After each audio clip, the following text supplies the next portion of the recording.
In February, UR students nominated over 70 professors they would like to hear deliver a speech based on the question, if you were to address students for the last time at the University of Richmond, what would you say? Of these nominees, Professor Joe Hoyle was selected to be the inaugural last lecturer. Before we begin tonight, I would like to thank everyone who has helped with the creation of this new tradition. This event would not have been possible without the help of Professor Hoyle, the support of Dean Landfair, the financial assistance of our provost, Dr. Allred, the publicity supplied by Dr. Bassesi and University Communications, as well as the supportive endorsement of President Ayers. And now President Ayers would like to say a few words. Thanks, everybody. Well, I guess all I can say is I just hope Dr. Hoyle will be able to hide his embarrassment at having so few people show up for this. I'm sure that they were studying accounting or something else important tonight. I can honestly say I can't imagine a better testimony to the impact that this professor and all professors have made over generations at the University of Richmond than this. It's humbling to see this.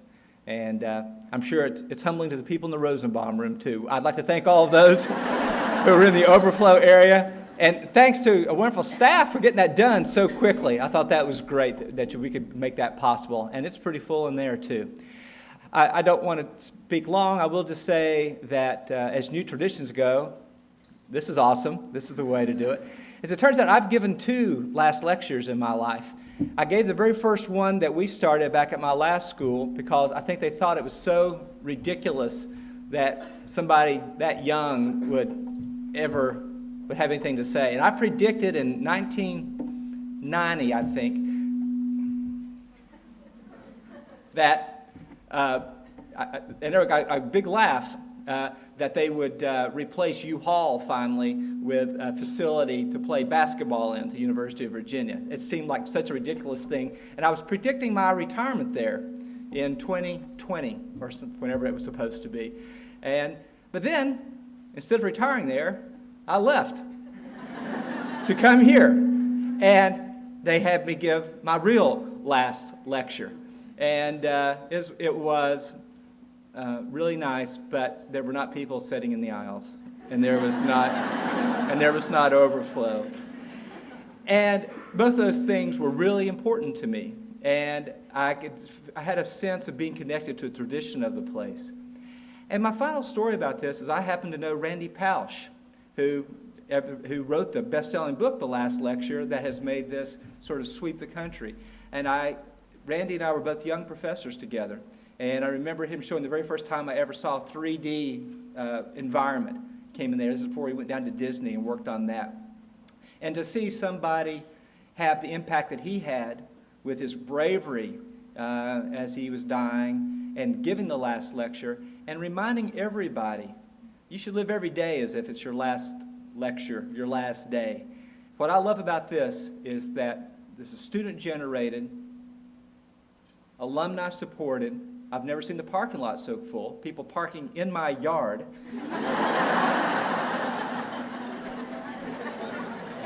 We'll put that behind us.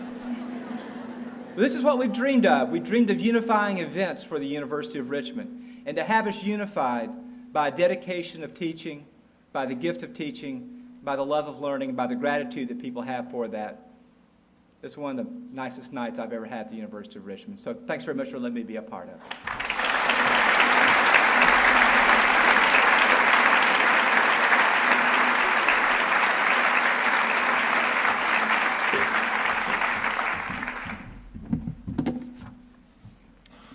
Good evening, and welcome to the inaugural last lecture.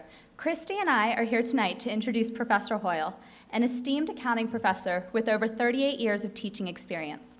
Though we'd normally take a few moments to outline the awards and the recognition earned by such a prominent presenter at this point, Professor Hoyle has asked us not to do so, and out of respect for his request, we will highlight merely one.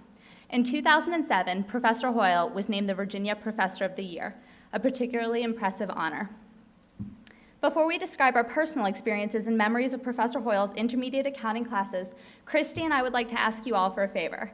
At the risk of starting a fire or having everyone exit, we'd like to ask everyone who has taken a course, undergraduate, graduate, or CPA review with Professor Hoyle to please stand.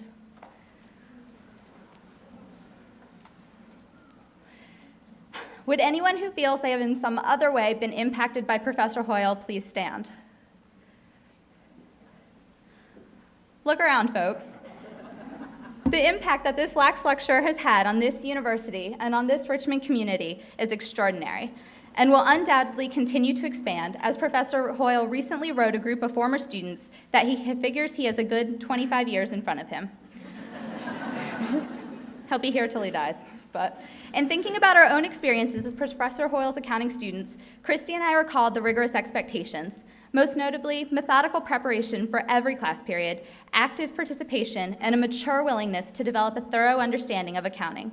Our adherence to these expectations allowed Professor Hoyle to relentlessly move us forward through leases, stock options, pensions, and other accounting topics. We were intensely impacted by Professor Hoyle's teaching style and also bone-tired by the end of the semester as a result of it. Every time that we finally thought we could rest, Professor Hoyle challenged us to connect two more thoughts or to consider a new perspective. After further reflection on the semester spent in Professor Hoyle's class, it amazes us how Professor Hoyle has perfected the balance between being an extraordinarily challenging professor, yet one whose students will still remember as one of their favorites, even after walking out the door following a brutal final exam. His remarkable passion for his students and his teaching is evident to anyone with whom he interacts, and thousands of individuals have been lucky enough to call Professor Hoyle their mentor, professor, advisor, or role model. He expects nothing but the best from his students, but holds an even higher standard for himself. His dedication to his students expands far beyond making sure that they can balance a balance sheet or explain the fundamentals of accounting principles. He wants us to have real-life experiences to complement what we learn in the classroom. He invited all the students in our intermediate accounting class to a school theater performance, asked us to write about our favorite books, and sent us a list of the top things to do and see in Richmond. He insisted that we send our parents cards on Valentine's Day, and eagerly welcomes us into his office regardless of what we want to discuss, accounting or not. We could always count on encouraging emails from Professor Hoyle when we needed it the most during the semester. As Christine and I now prepare for life beyond graduation, it is comforting to know that Professor Hoyle is always an email or phone call away, and we will continue to benefit from his ability to motivate us to become better people. It is because of Professor Hoyle that we and countless other students have developed a passion not only for accounting, but also a passion for achieving the best in all aspects of our life. Though we'd like to believe that our memories are unique, recent email correspondence with alumni prove that Professor Hoyle is consistent. Peggy Morrison, class of 1982, wrote, "He just noticed the little things. He peeped over his glasses. He had this little, almost devious glint in his eyes. Talked fast, walked around a lot.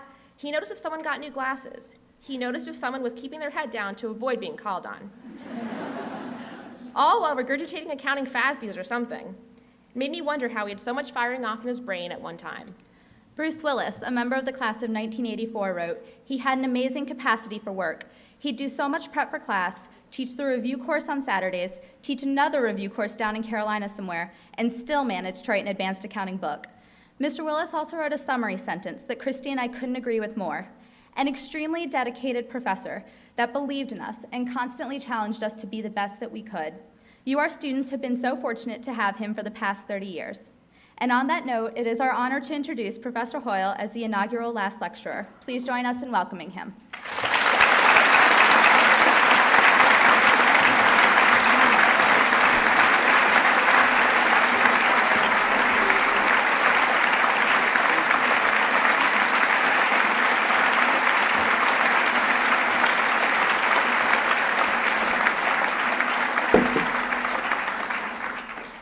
Gosh, it is wonderful to be here. I am delighted. I'm thrilled. I'm honored. I wish I could come up with more adjectives of just how pleased I am to be here.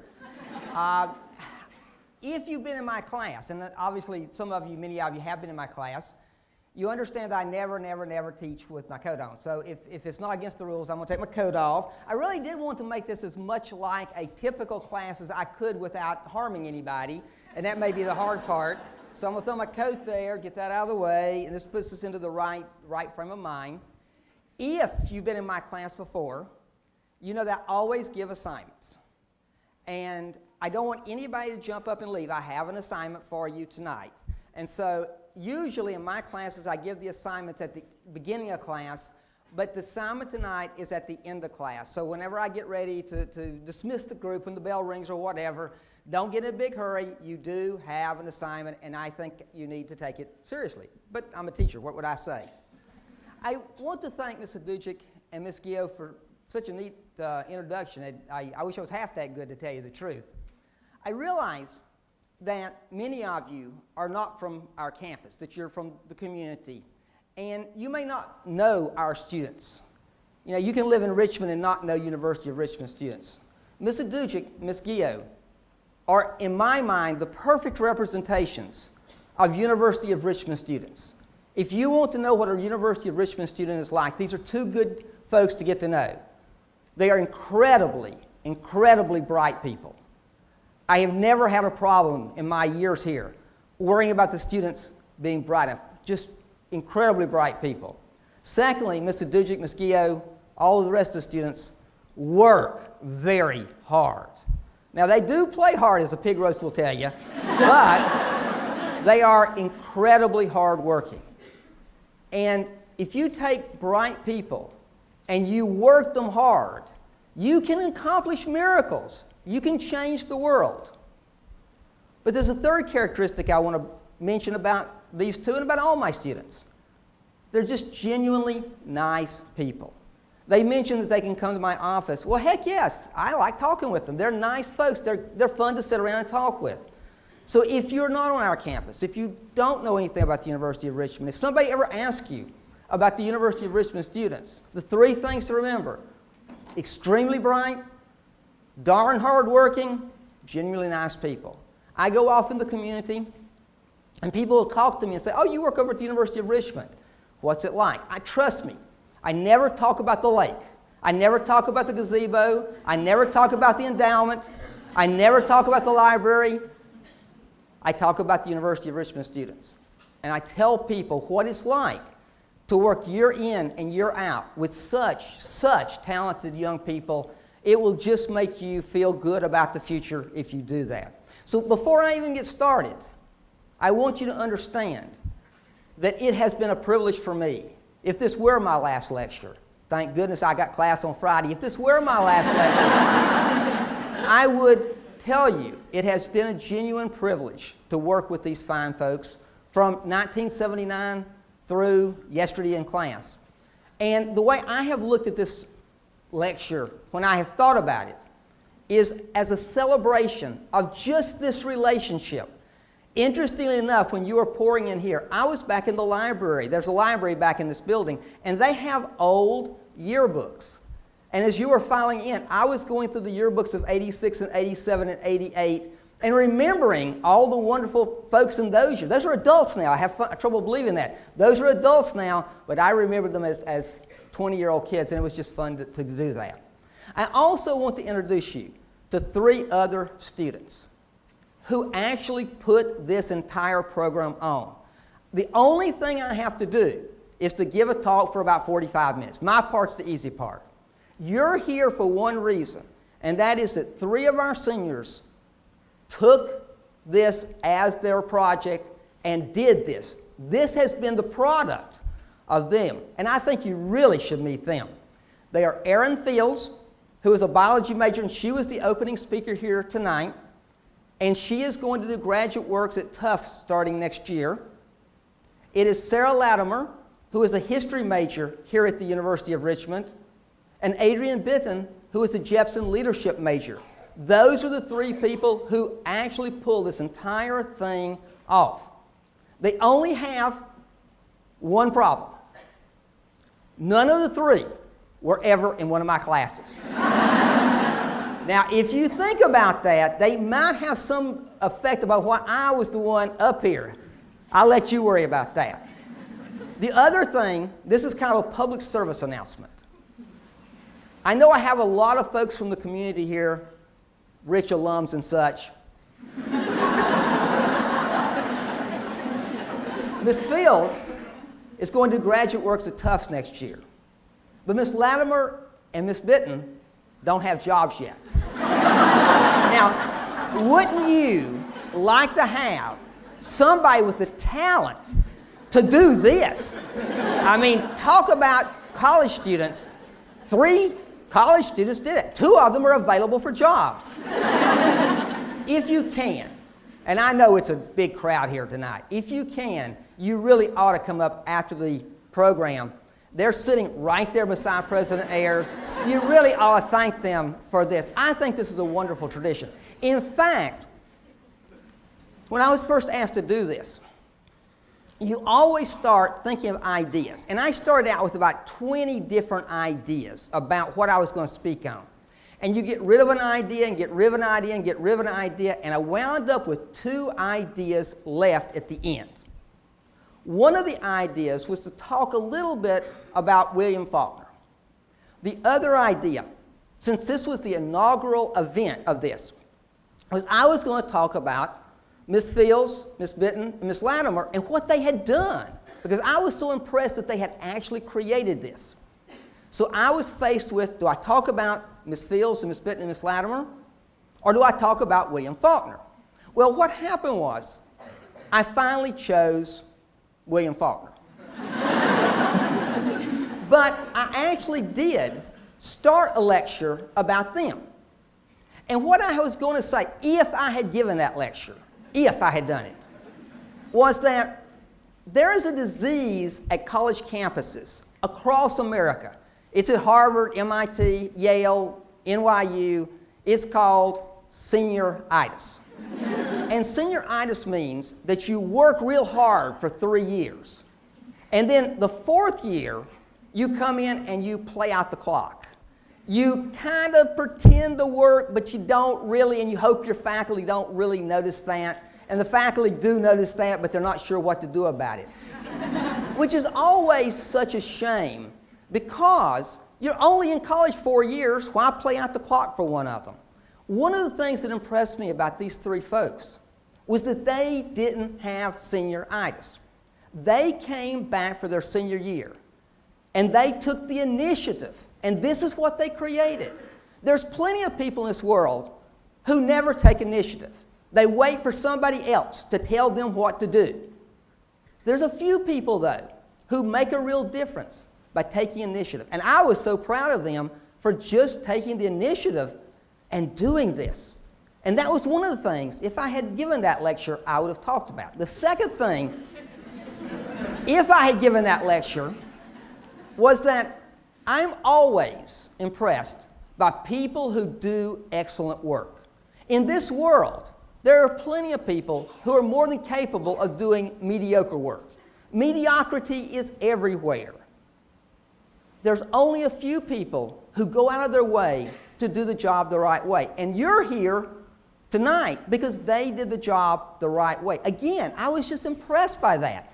And if I had given that lecture, I would have talked with you about doing that, not just going for a passing grade, but to do it the right way. Because there is a pleasure in this world from doing things the right way. But that really isn't what I would have talked about if I had talked about them. What I would have talked about is this. They have come in and they have changed the University of Richmond. And they have changed the University of Richmond for the better. It's a better place because of them. We have 2,900 undergraduate students here at any one time. They will eventually, hopefully, walk across that stage at graduation.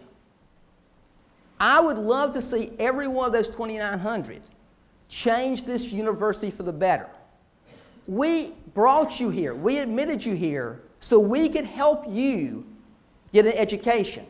But we expected you to give back by changing us for the better.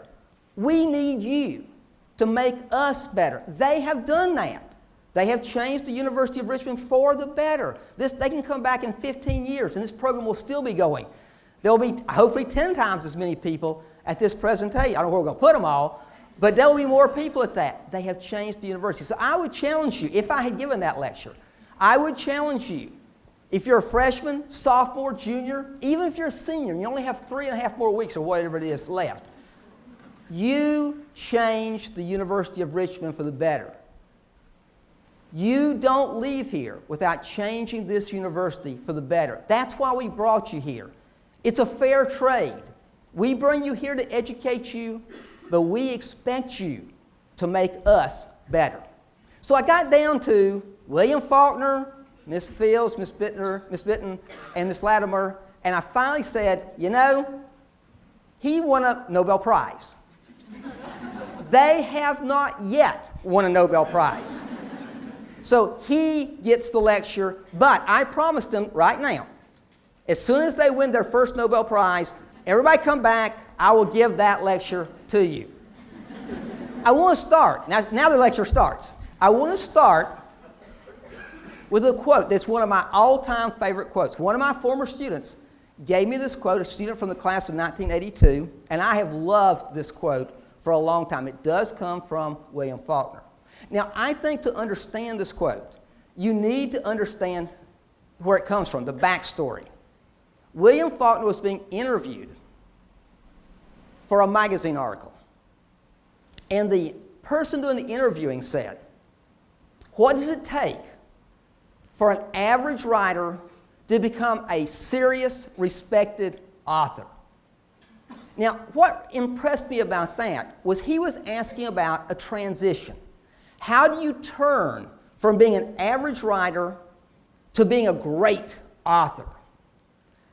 I love transitions. What is college but a massive transition? We bring in, at any one time, we have 2,900 undergraduate students.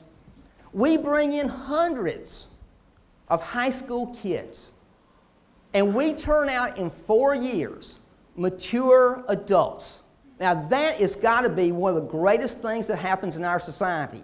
You stand on the road when they first show up as freshmen, and they genuinely do look like children. 4 years later, they're mature adults walking across the stage to change society. The University of Richmond, all universities, are about transition. How you make that transition, whether you make that transition successfully or not. I think personally that's one of the most underestimated transitions in our world. I think all the students here, if they thought about that transition, would work a little harder.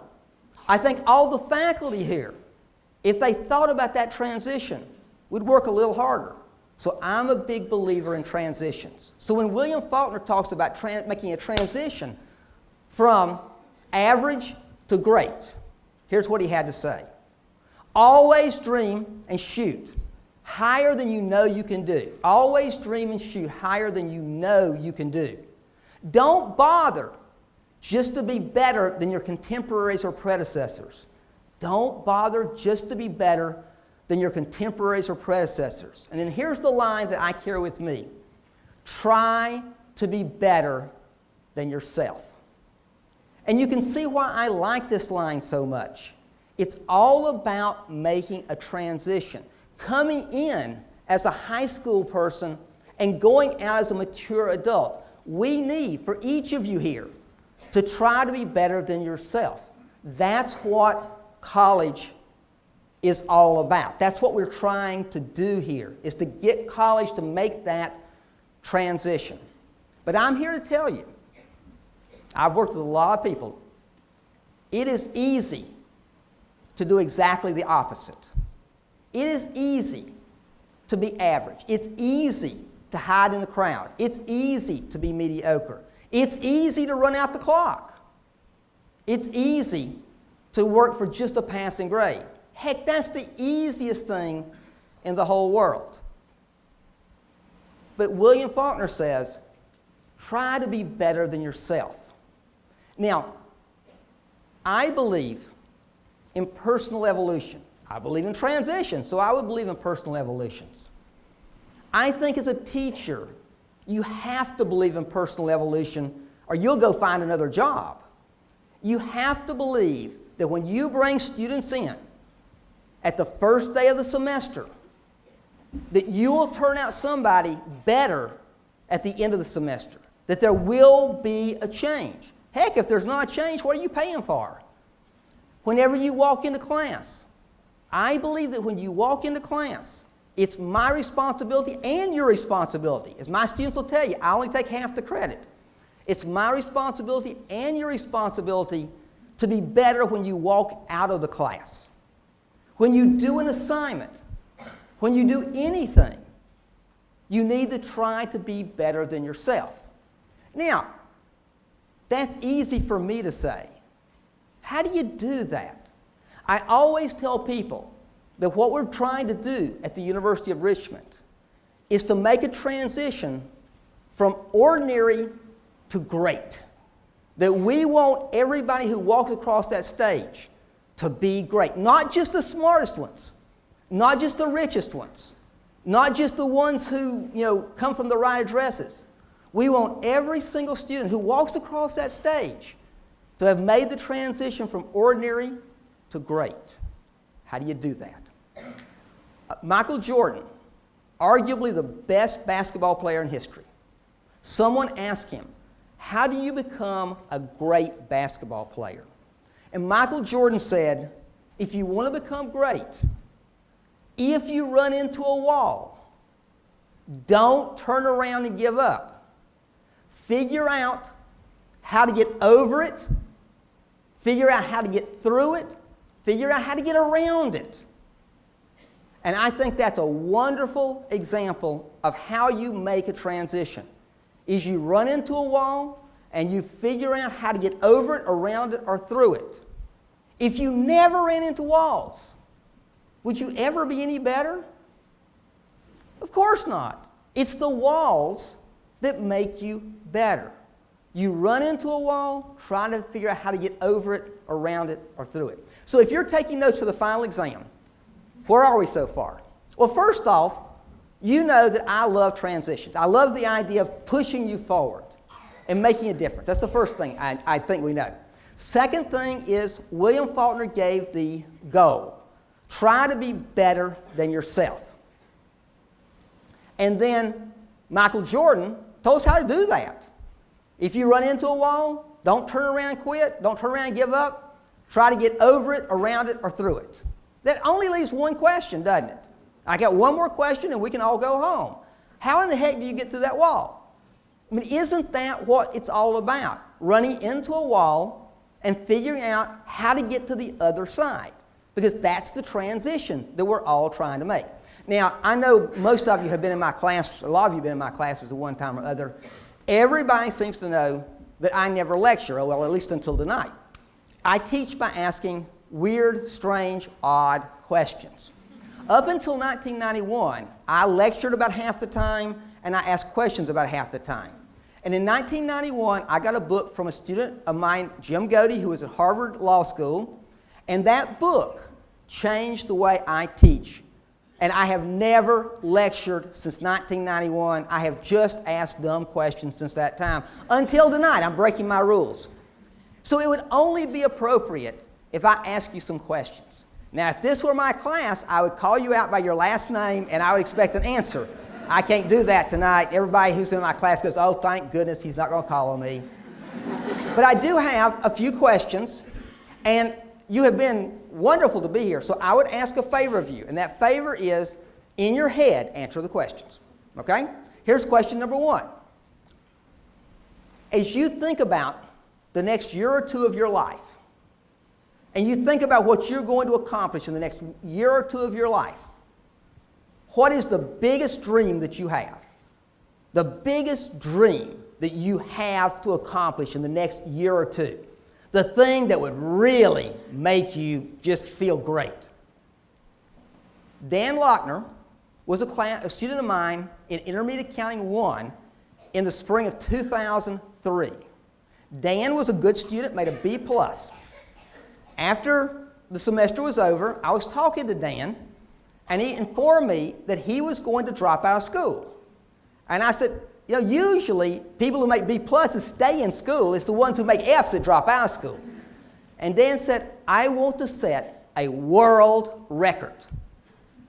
I said, how many hamburgers can we eat in 4 minutes? What kind of world record are you talking about? And Dan said, I climbed a mountain last summer and I loved it. I want to become the youngest person in history to climb the tallest mountain in each of the 7 continents. And I went, are you kidding me? You're talking about Mount Everest? You're talking about Kilimanjaro? You're talking about Mount McKinley? I don't know the other mountains, but I knew those 3. He said, yes, I believe I can do this. I can become the youngest person ever to climb, they call the 7 summits, in case you're interested in the formal name, and I'm going to do this. I'm going to drop out of school and do this. And I gave Dan 3 words of advice. Go for it. Why not? I did give him 2 other words of advice. Don't fall. You always try to give your students as good a fatherly advice as you possibly can. All of a sudden, Dan has a website. Dan starts sending emails from base camp in Kathmandu.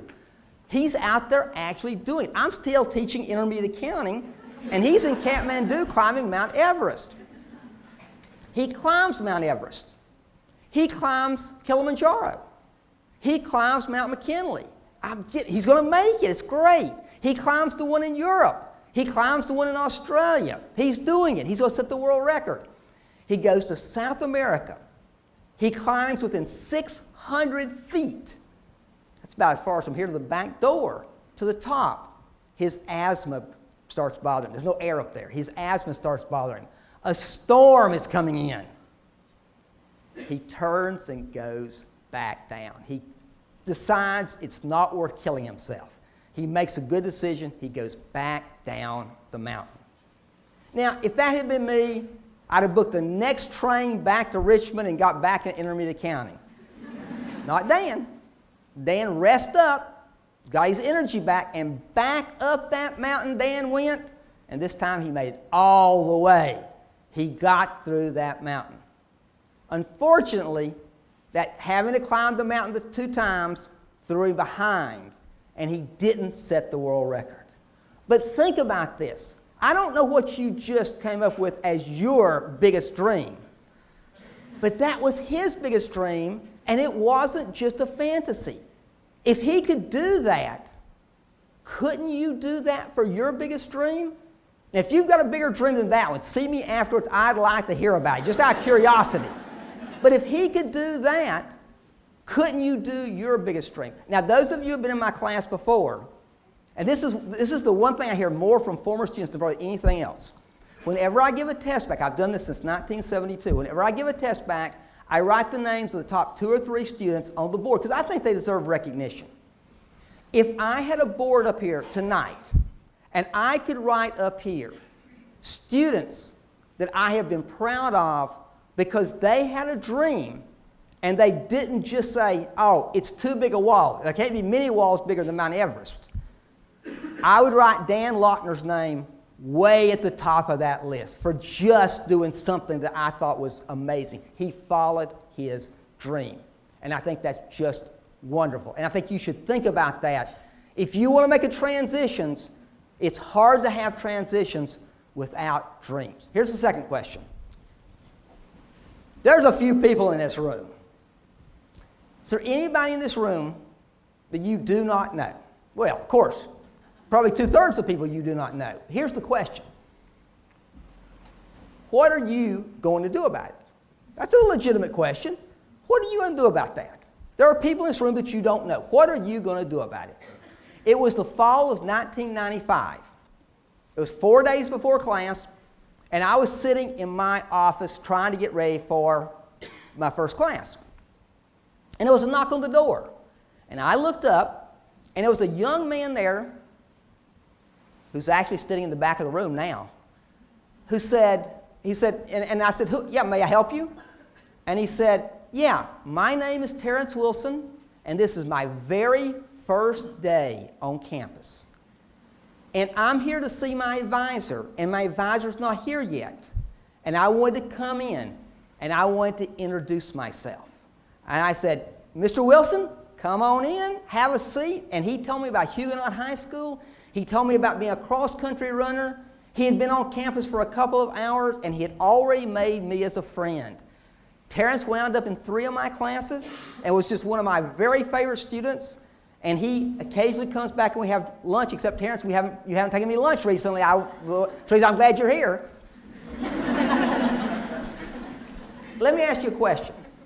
If I ask everybody in this room who's already graduated from college what the most important thing about a college education is, I'd be willing to bet that 98% would say the same thing.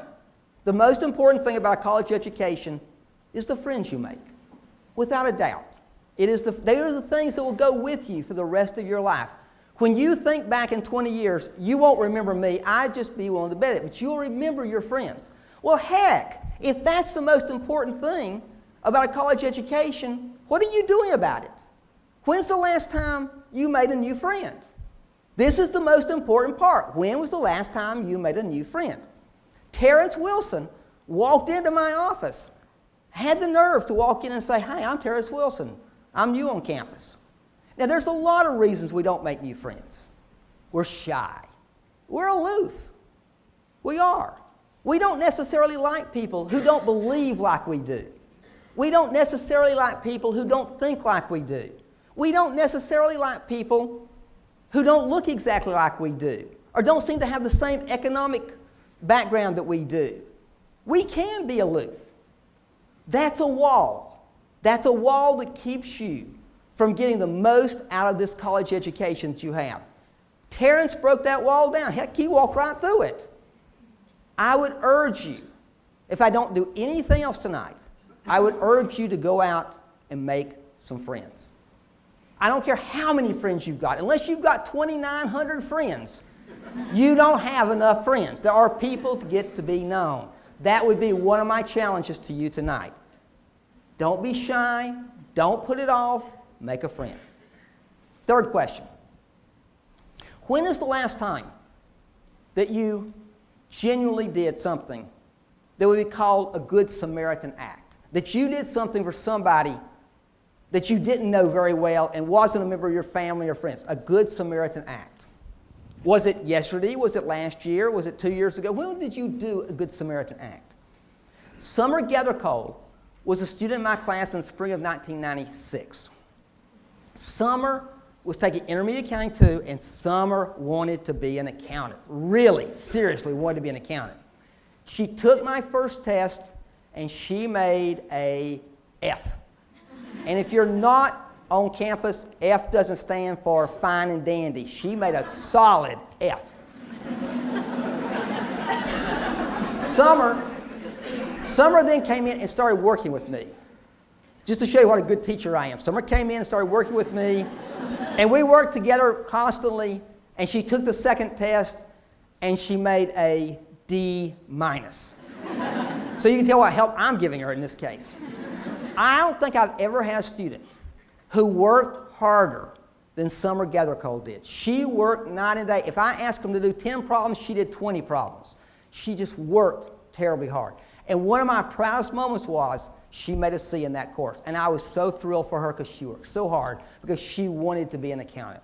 I didn't think I'd ever see Summer again. I go to the next class, next semester, there's Summer again, does it again, makes a C again, and I'm pleased with her. And she gets a good job with a CPA firm in Washington, and she walks across the stage, and I think, she's done it. She's going to become a rich accountant and give lots of money back to the University of Richmond in my name. It's going to work out.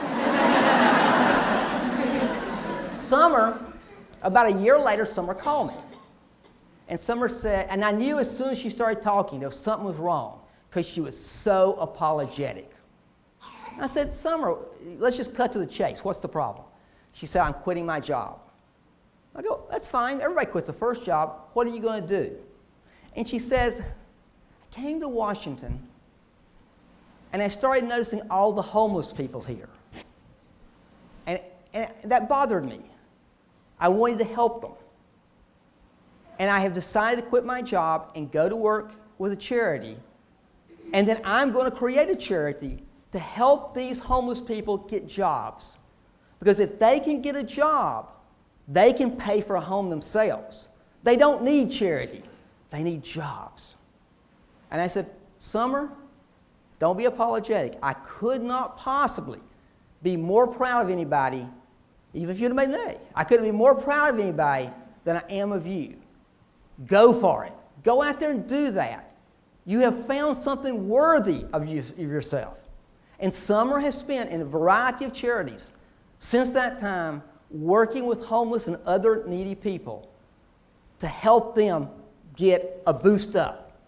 And that, to me, is a wonderful transition where you no longer worry so much about my career, but you worry about somebody else, that good Samaritan.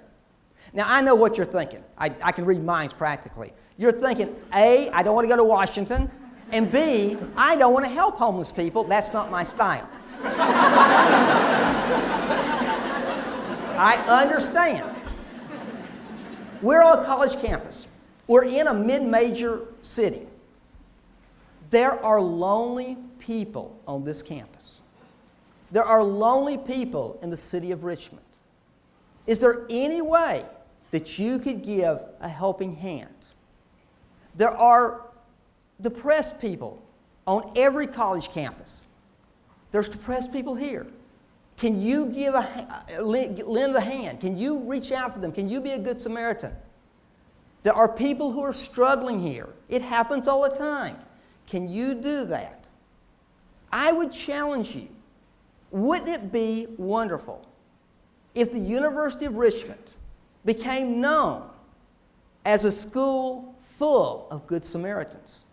If each of you, and we've got a few students here tonight, if each of you did one good Samaritan act in the next couple of weeks, this university would no longer be known as just a football school. It would be known. You win a national championship and you got to bring it up every time you can.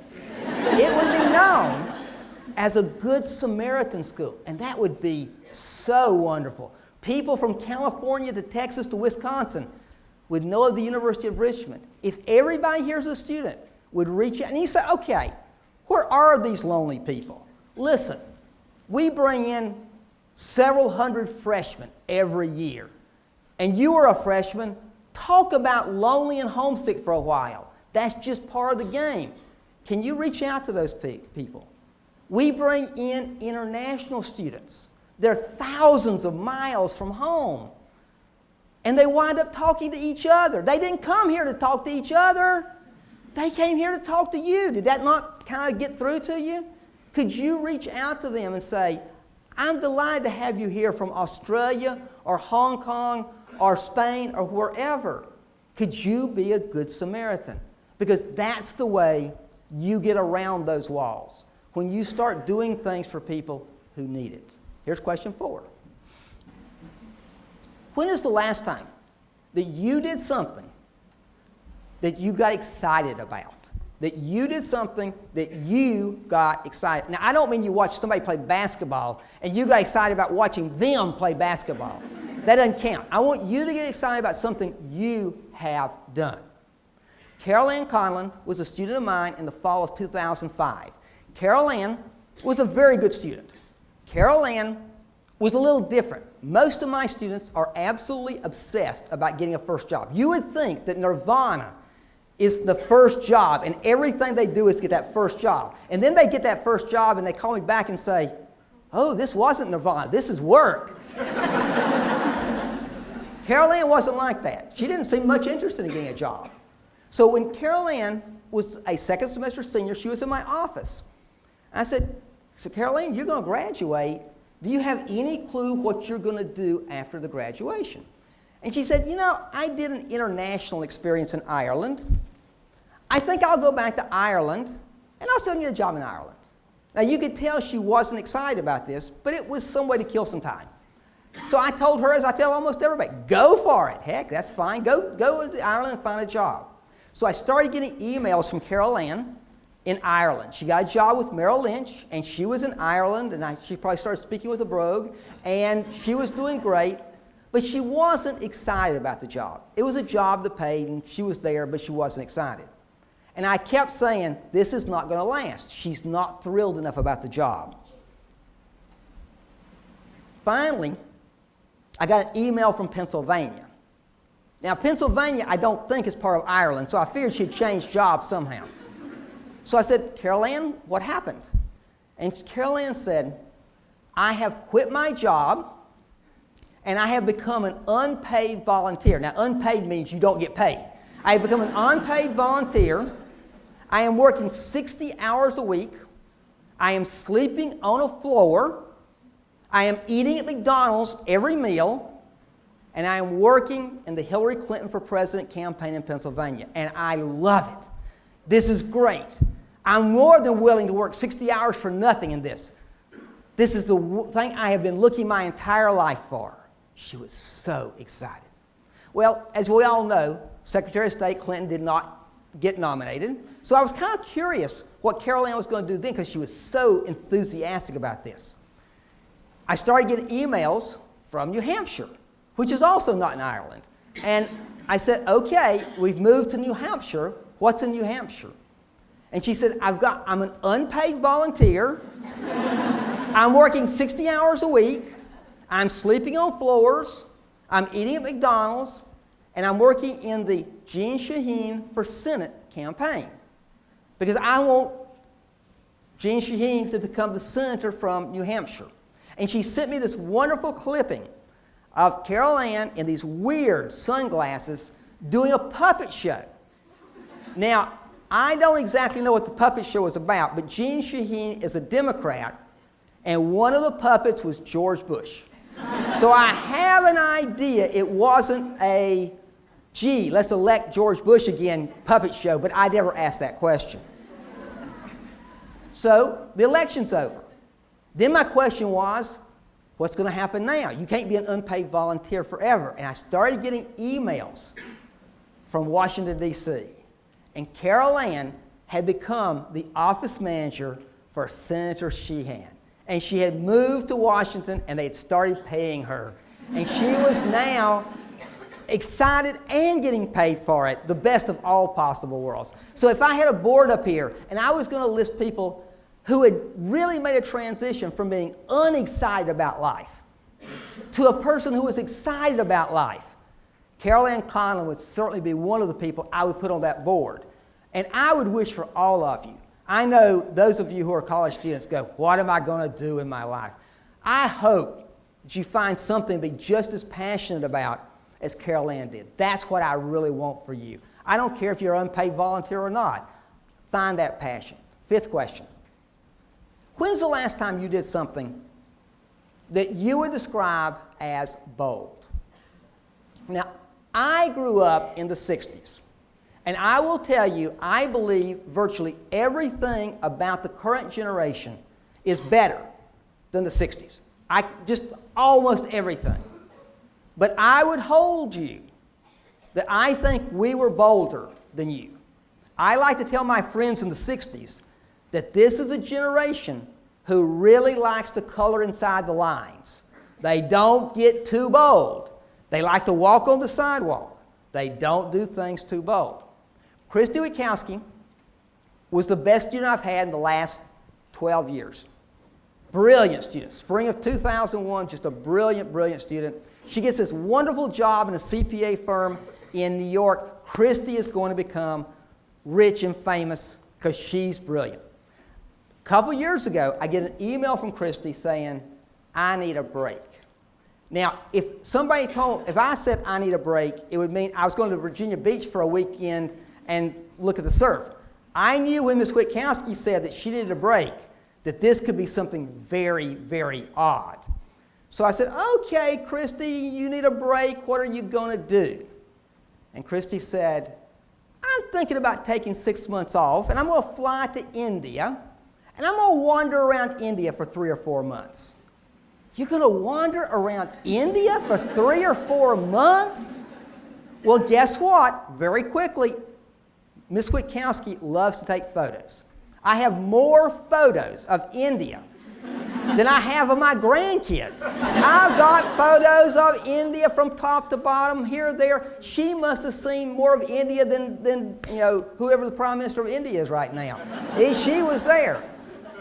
She got back, and I was talking with her, and I said, Christie, that was kind of weird. Oh, no, loved every bit of it. I said, well, what do you remember about India? She said, let me tell you 2 stories about India that tells you about my experience. I said, sure. She said, I was going from one place to another, and I honestly don't remember where she was going. It was a 39-hour bus trip. Now, you talk about what sounds like a lot of fun, a 39-hour bus trip. And Christie said, you know what's interesting about India?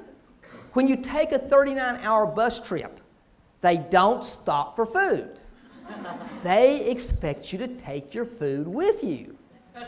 I said, Christie, did you starve to death? And this is the typical Christie story.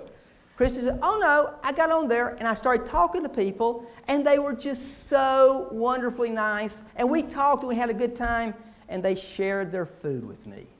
And I thought only Miss Witkowski could go to India, take a 39-hour bus ride with people she had never met, and they'd all become friends and they would all share their food with her. That was Miss Witkowski. The other story was she sent this great picture of a wedding with all of the traditional India attire, and there in the middle of the wedding is Miss Witkowski. You know, I understood what all those other people were doing there, but I couldn't figure out what Miss Witkowski was doing there. So when she came back, I said, Christie, why were you in that wedding? And she said, I wandered in to this village. And I got to know the people, and they liked me, and I liked them, and they were having a wedding, and they asked me if I would be the honored guest. And so, of course, I was the honored guest. If you don't do anything bold, go do something bold. It's good for you. I don't know about wandering around India for 3 months, but it's a good way to make a transition. It will make you a better person. If I had a board up here, and I was listing down the people that have really impressed me for their boldness, if nothing else, boy, Christie Witkowski would be right at the top of that list. And if you do one better than that, see me. I'd like to hear that. I've got one more question. You've been here and you've been very patient. And then I've got a challenge for you, and then I've got your assignment. Here's the last question. Who are your heroes? Who are your heroes? I'm a big believer it's tough to get through those walls. It's tough to make transitions if you don't have heroes. So, and I don't care if you're 100 years old or 8 years old. I think you need heroes. Who are your heroes? I want to tell you about 3 of my heroes, just personal heroes. If you were to ask me this question today, 10 years ago, 20 years ago, 30 years ago, 40 years ago, I would have always told you the same thing. My number 1 hero is Vince Lombardi. Now, many of you have no idea who Vince Lombardi is. Vince Lombardi, in the 60s, was the coach of the Green Bay Packers, and they won championship after championship. Now, he didn't become my hero because he won championships. He had a reputation. And that reputation, as soon as I heard that reputation, I said, that's what I want to be when I grow up. And the reputation was that he turned people into winners. And that's the thing. People occasionally walk up to me and say, I hear you have a job teaching accounting. I go, teach accounting? Is that what I'm supposed to be doing? Never occurred to me that I was supposed to be teaching accounting. What I've really wanted to do in my career, what I've tried to do, sometimes works and sometimes doesn't, is to help people become winners. Now notice, in talking about Ms. Conlon and Ms. Witkowski and Mr. Lochner and those folks, I never defined winner. That's not my interest. It's your life. You define what you mean by winner. But what I've always wanted to do is to help people become winners. I think that's what makes teaching such a wonderful profession, is that every day we're trying to help people to become winners. Interestingly enough, and only my students will appreciate this, his other reputation was that he pushed people unmercifully. So you can tie those two together. The second hero I want to mention to you, and every time I mention this, people laugh like they think I'm joking with them, but I'm not. My other hero is Fred Rogers, Mr. Rogers, because he does something that I find almost impossible to do. He cares for all the people he comes in contact with. No matter whether the people he comes in contact with look like him, sound like him, act like him, think like him, believe like him, he seems capable of caring for them. And if I had one thing that I would love to do, I would love to be more like that, because I think that's just something we all need to do, is to be able to care more for the people around us. You know, I don't know if I've met the Vince Lombardi reputation yet, but I have worked on the Fred Rogers reputation. In fact, if I had one thing that I could do, I'd be half Vince Lombardi and half Fred Rogers, and that would be one weird person. But I would be that. But I mentioned that I had 3 heroes. It was the fall of 2002, and I was teaching a principles class. And when I teach a principles class, I always walk in and I ask them to tell me 3 things. Get write it on a piece of paper, tell me your name, tell me where you're from, and tell me one unique, unusual thing about yourself. I came home that night and I'm looking through them, and it's all the typical type of stuff. I'm president of my sorority, or I studied in Spain last year, or whatever. And I come to one, and it says, my name is Dan Woolley. I'm from Atlanta, Georgia, and I have no kidneys. Haven't seen that one before. I didn't think about that. So I go to class the next day to find Mr. Woolley. I'm kind of curious about this. Mr. Woolley is about this tall. He's a very short gentleman, about that tall. And what I find out is that when he's 9.5 years old, he has a disease that kills his kidneys. And his mother donates a kidney, and the disease killed it too. And at that point, Mr. Woolley was stuck, because there was nothing else they could do at that time. Now, if that had been me, I would have fussed for the next 25 years just bitterly. That would have been a wall bigger than I could have ever gotten over. Mr. Woolley wound up in 3 of my classes, and I never once heard him fuss. I never once heard him complain. I never once heard him whine. I've heard students whine about everything.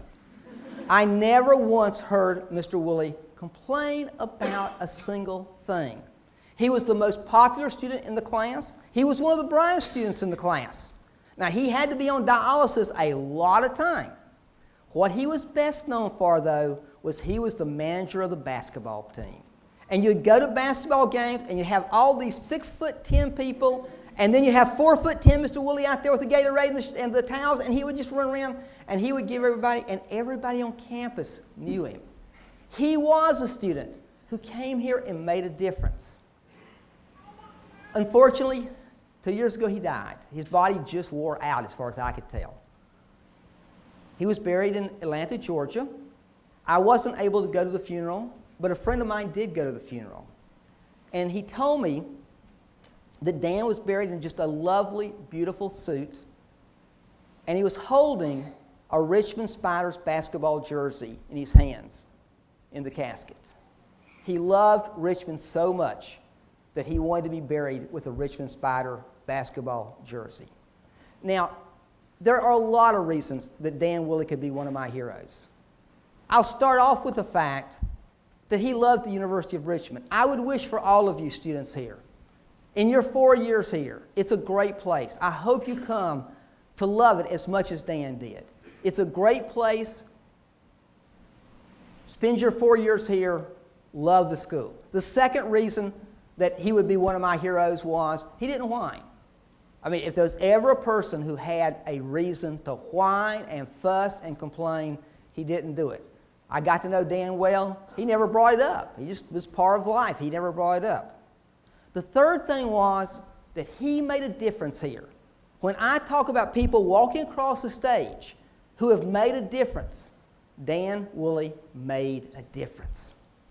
And finally, he got over his wall. He had a wall there that was a heck of a wall, but he got over it. He made the transition. That's a student worth emulating, to tell you the truth. Now, here's the problem with this speech. I have taught for 38 years. I have had approximately 4,500 students. I've boiled this down to 6 of them that I just happen to remember, the people that would have gotten on my personal wall.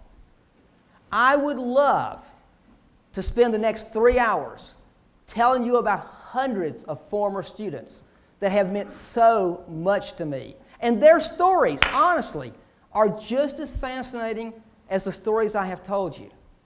I could tell you, if I had the time, about Heather Rice, who was in my class and was an All-American field hockey player. I could tell you about Peggy Queso, who was in my class in '82 and gave me the William Faulkner quote. I could tell you about Jamie Paulson, who's in NYU right now getting a PhD in accounting so she can become an accounting professor. I could tell you about Dean Dekas, who is doing Teach for America in Philadelphia right now. Can you imagine? He left here as an accounting major, and he is now teaching 9th grade math in Philadelphia as part of Teach for America. There are few students that I'm more proud of than Dean for doing that. I mean, he meets my criteria right there. I could talk about Katie Fisher, who is just one of my favorite students and is getting ready to start a business career. I could talk about Will Hooker, who had the great luck of being the only accountant I ever knew who worked for Playboy magazine. I could talk about Jeff Hendry, who held the record for asking me the most questions in class of any student. I would walk into class and Jeff's hand would be up, and Jeff would read the material, and he would think about the material, and he would have these great questions. Jeff was probably my all-time favorite student because he asked so many wonderful, wonderful questions. I could talk with you about Steve Moore, who's a partner with KPMG in Atlanta. I could talk with you about Brian Gibbs. Brian Gibbs has just taken a new job in San Francisco, and Brian and his wife are adopting a baby from Korea. And as we speak, that baby is being flown in from Korea to, I think, Georgia's where they're coming to now. And I don't know if the baby is there yet or the baby's going to come tomorrow. Now, that's an event I'm very proud of. Brian's right there, because he sent me a note and said, well, I'd love to come, but I've got other pressing issues. The baby's on its way. I could talk with you about Jack Regan, who is just one of our most supportive alum. I could talk with you about Oksana Kovalyova, who came from Moscow and who babysat my kids for years. And my favorite Oksana story is that Oksana came back for her senior year, and she said, I brought you a present from my mother. Now, I never met her mother, so I thought that was kind of unusual. And I thought, okay, a present from your mom. So she gives it to me, and I unwrap it, and it's this beautifully ornate dagger.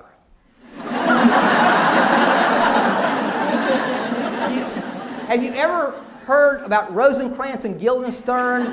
If you're into Hamlet, I said, what am I supposed to? Anyway, it's in my office. It's room 304. Come by, I'll show you the dagger if you have it, if you're interested.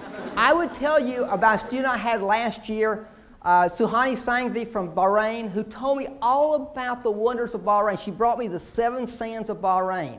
I would tell you about Omid Kazemi, who emails me back and forth about Lost, the television program. We're trying to figure out what's going to happen on Lost.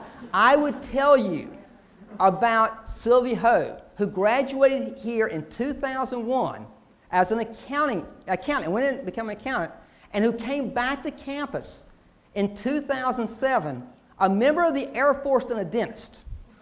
Now, what happened between 2001 and 2007, I'm not 100% sure. But now that's a great story, that she made that kind of transition. I could tell you about the people who've gone and become college professors. I blanked on my name here. George Altizer at Wake Forest. I could tell you about Felicia Marston at UVA. I could tell you about Lydia Whitt at LaGrange College, people I'm really proud of because they became college professors. I could tell you about Jack Negri, who asked almost as many questions as Jeff Hendry. I could tell you about Jeff Peel. Jeff Peel was a 1983 grad, 6'10", star of the basketball program, an accounting major. And that's 83, so he's 26 years, he must be about 48 years old now. He just let me know that he is in the seminary now. And I'm trying to figure out how a 6'10" accountant ball player at 23 winds up in seminary in 2009. That's the transition. He made the transition. I could tell you about Corey Lewis and Keith Hammonds, two of my very favorite students who are just genuinely nice people. If you have time, come by sometime, room 304 of the business school. I'll be glad to show you the dagger.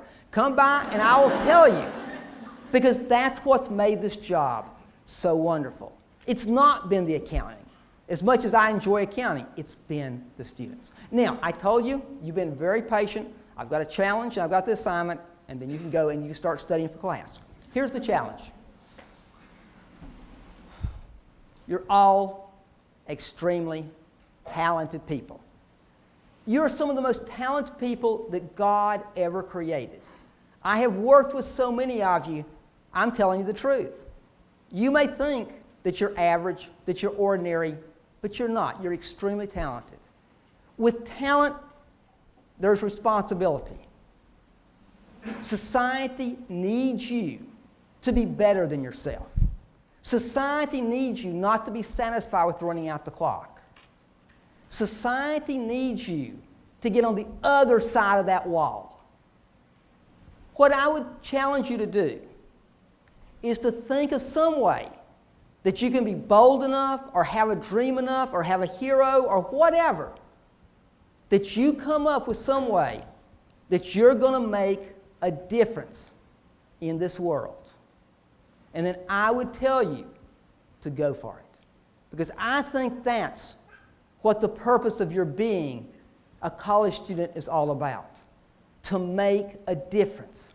So figure out how you want to make a difference and then go for it. Now here's your assignment. You've all been to classes. A class is not about the teacher. A class is about the students. A class is not an end. A class is a beginning. You leave a class and you are different when you go out. So I want you to be different. I don't want this to be about me. Notice I've hardly said anything about me. So here's what I want you to do. I don't want you to applaud. Because if you applaud, you're applauding me. And you're applauding the end of this lecture. And I don't want that to happen. I don't want there to be the emphasis on me or the end of this lecture. I want the emphasis to be on you and the beginning of what you're going to do next. I want to challenge you to make a transition starting right now. Everybody wants to make a transition tomorrow. Heck, I want you to make a transition tonight. Now, I know this is going to be difficult because of a massive crowd. But here's the challenge I have for you. I want you to find somebody in your general vicinity that you don't know. And for 2, 3, or 4 minutes, I want you to talk amongst yourself about your heroes, your dreams. And I want you then to walk out of here having made a new friend. Because that's the way we make a transition. Because if you do that, this speech has been worthwhile. If you don't do that, what good was the speech? You haven't done anything. So no applause. Everybody stand up. Everybody find somebody in your vicinity that you don't know and go to work.